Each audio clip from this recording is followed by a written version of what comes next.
Hello and good day, everyone. Mark Wolf with emergency reporting here for our special edition of Virtual Thursday 2021, edition number 2. Today, we will be reviewing, getting some resolution and resolving your login and authentication challenges. So without further ado, let's just go ahead and get into it. So we need to transition to our new website login or sign in page.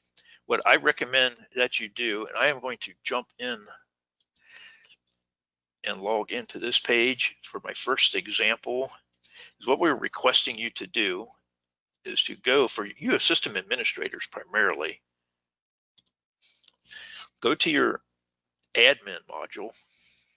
Let me jump into that training account I'm going to show you this in, and we're going to go again to the admin module, and we're going to take a look at our personnel list.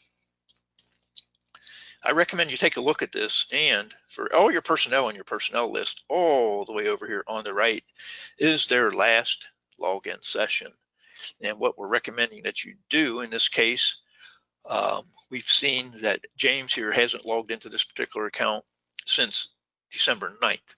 If you see anybody in your list, if I go down a few here, you'll see one that has last logged in on the 26th of September 2019. Anybody that's not logged in since prior to 12/6/2020, December 6, 2020, they need to migrate. We recommend that they do that process as soon as possible to transition to the new sign-in page.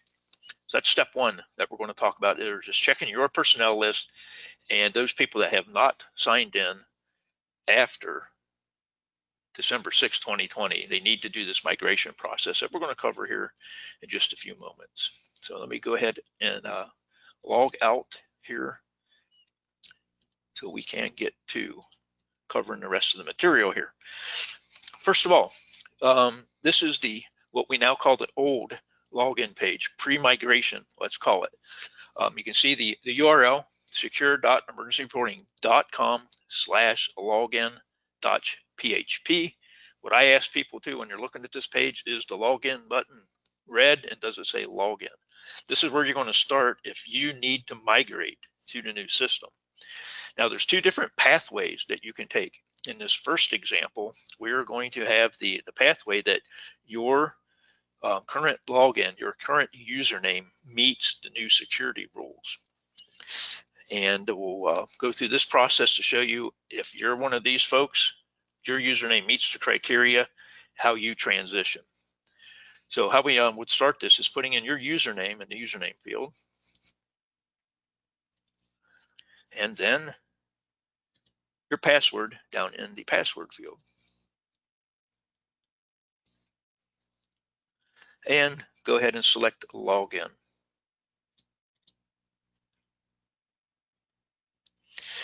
Now, in this scenario, you can see your next steps. We have two of them. First of all, is the only thing you need to do in this scenario is reset your password.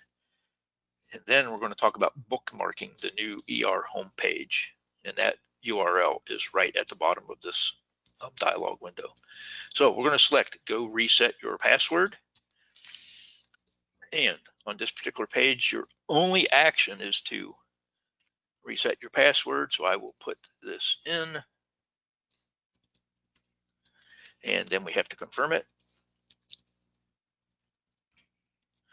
Fairly simple process. Now remember, you've got some password requirements that you can see displayed over here on the right side of the screen.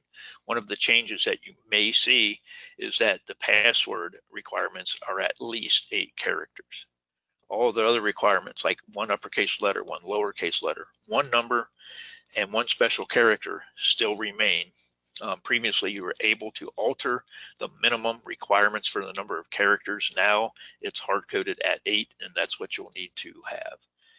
So after you get your password in and then you confirm it, we select Save Password, and you will land on the home page or dashboard, which is what we're going to do right now.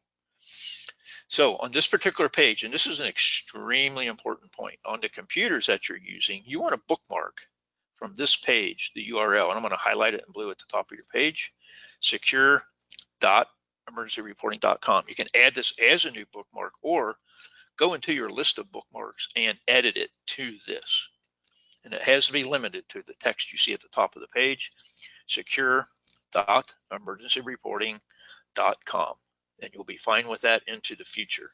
Now, in the case of some fire departments that have a common computer that multiple users will sit down and access emergency reporting from, just as a reminder, you may need to keep that old bookmark or favorite in so people can perform this migration process and bookmark this new page and label them as such. New ER login, old ER login, and that should help you out quite a bit. So that's our first scenario.